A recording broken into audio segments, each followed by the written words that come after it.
بسم اللہ الرحمن الرحیم۔ کتاب میں لکھتے ہیں کہ یزد میں دو بھائی رہا، ایران کا ایک شہر ہے یزد، ہمارے کچھ مراجع بھی گزرے جن کا نام تھا یزدی، وہ اسی شہر سے تھے۔ یزد میں وہ دو بھائی رہا کرتے تھے، ایک بہت دیندار اور ایک فاسق تھا۔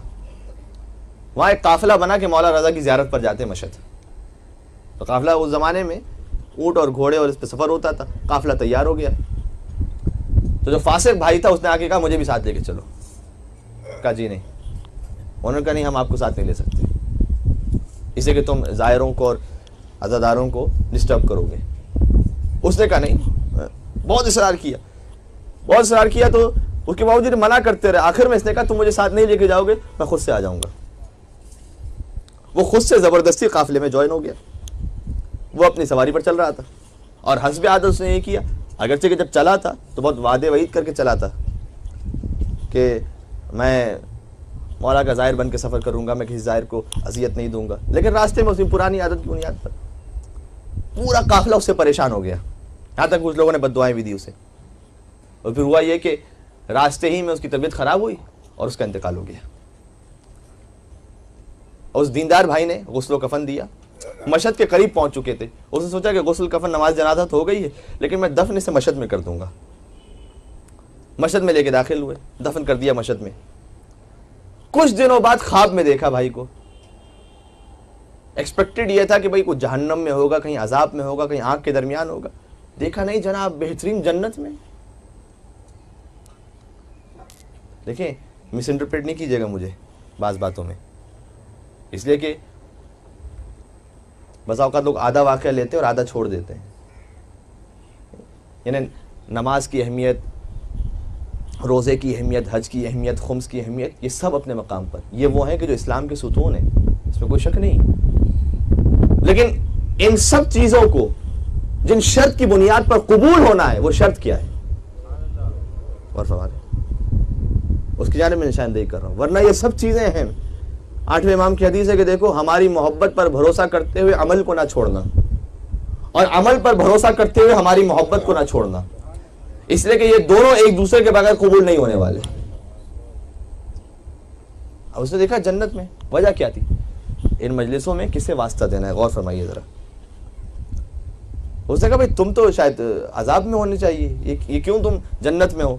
کا بات یہ ہے کہ آپ ٹھیک فرما رہے ہیں، جیسے ہی میرا انتقال ہوا شدید آگ نے مجھے گھیر لیا تھا، آگ میں جل رہا تھا پوری طرح۔ کہا تم نے مجھے غسل دینے کا ارادہ کیا، میں نے سوچا شاید تم پانی ڈالو گے تو آگ بجھ جائے گی، نہیں، وہ پانی آگ میں بدل گیا، آگ مزید بھڑک اٹھی۔ میں فریاد کر رہا تھا، پکار رہا تھا، مجھے بچاؤ مجھے بچاؤ، تم میں سے کوئی سننے والا نہیں تھا۔ تم نے پھر میرے لیے کفن تیار کیا، وہ کفن آگ میں بدل گیا، وہ آگ بڑھتی جا رہی تھی، میں جل رہا تھا آگ میں، چونکہ عمل نہیں کیا تھا نا، سارے عذاب ہیں یہ، کہ میں جل رہا تھا۔ تم نے تابوت تیار کیا، وہ تابوت آگ میں بدل گیا، میں شدید عذاب میں گرفتار تھا، یہاں تک کہ تم مشہد پہنچے، اور تم نے یہ ارادہ کیا کہ دفن کرنے سے پہلے مولا رضا کی زری کا ایک طواف کروا لیتے ہیں۔ اللہ اکبر۔ تم نے طواف کروانا شروع کیا مجھے، میں نے دیکھا زری کے درمیان مولا رضا بنفس نفیس تشریف فرما ہے، اور میں نے دیکھا ایک بزرگ ہستی ہیں حضرت خضر علیہ السلام، جو مولا رضا کی زیارت پر آئے ہوئے۔ ان بزرگ نے مجھے کہا کہ دیکھو، یہ جو تمہارا عذاب دور ہوا ہے، جیسے تم مشہد میں پہنچے اور زری کے صدقے میں عذاب دور ہو چکا تھا، کہ یہ جو عذاب دور ہوا ہے یہ وقتی ہے خالی، اس لیے کہ جیسے ہی تم باہر نکلو گے یہ عذاب پھر شروع ہو جائے گا۔ تو میں نے اس بزرگ سے کہا کہ میں کیا کروں پھر؟ کہا مولا رضا سے کہو تمہاری شفاعت کرے، مولا رضا سے فریاد کرو۔ کہا میں نے مولا رضا کو دیکھا، میں نے کہا اے مولا رضا میری شفاعت کیجیے گا۔ مولا نے سر نہ اٹھایا، جواب نہیں دیا مجھے مولا نے، خدا نہ کرے کبھی وہ منزل آئے۔ ایک چکر پورا ہو گیا، اس بزرگ نے کہا تو مولا رضا کو پکارتے کیوں نہیں؟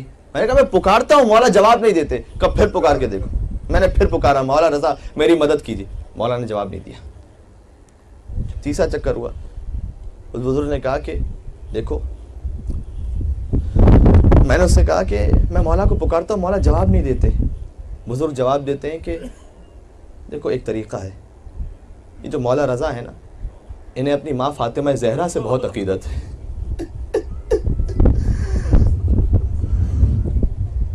تو مولا کو ان کی ماں فاطمہ زہرا کا واسطہ دو۔